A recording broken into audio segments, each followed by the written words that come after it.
The South Asia Cinema Foundation itself has done some seminal work. They have contributed enormously in the understanding of Indian cinema, meaningful, serious Indian cinema in this country.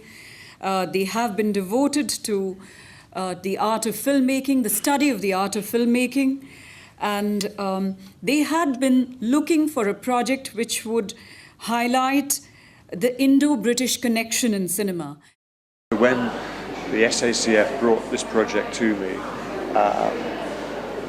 I was initially fascinated by the big films, but then today's title, The Gentleman of Paris, title that hasn't been screened in the UK for decades, but once I started finding more out about this character through the project, I was bowled over. I mean, he's an extraordinary figure. Niranjan Pal seems to have tried very hard to find an exhibitor for the Light of Asia, but everywhere he met with opposition and disappointment. And finally, he got the idea of asking for a command performance. And that command performance was held in the Windsor Castle in London. And that led to news being flashed about the screening.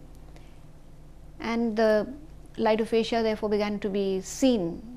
Large crowds flocked and it became a huge success and ran for several months at the Philharmonic Hall. I think you're doing a very good job to bring him to us.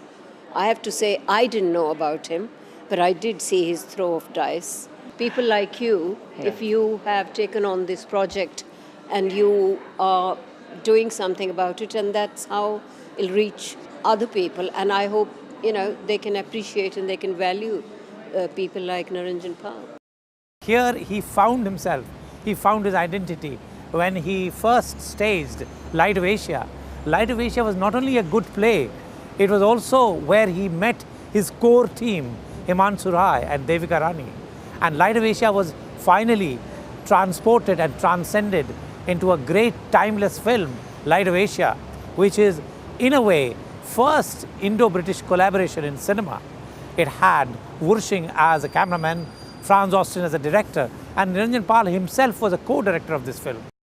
The fact that Pal managed to produce a play, an Indian play on an Indian theme with an Indian cast in a West End theatre for 66 performances is an extraordinary achievement, which leaves many of even the current South Asian groups looking as though they're still on the margin. Our project at the moment is showing to the public his films. It's such beautiful films. We have film screenings of his films at the BFI, the NFT, at the Watermans. We have a series of lectures at the Nehru Centre who've welcomed us with open arms. We are writing a book on his life. We are bringing to the public his autobiography. His life is so colourful. It's such a diverse life that he's led. He's interacted with some of the most interesting characters in Indian history that you would not necessarily find in your textbook. In my eyes, he's the father of the British-Asian cinema collaboration. Thanks to you, I've discovered things about Niranjan Pal that without you I would never have found out. And congratulations, by the way, for getting a crowd like that. NFT is a big theatre, and to get a crowd like that, almost house full, well, good luck to you.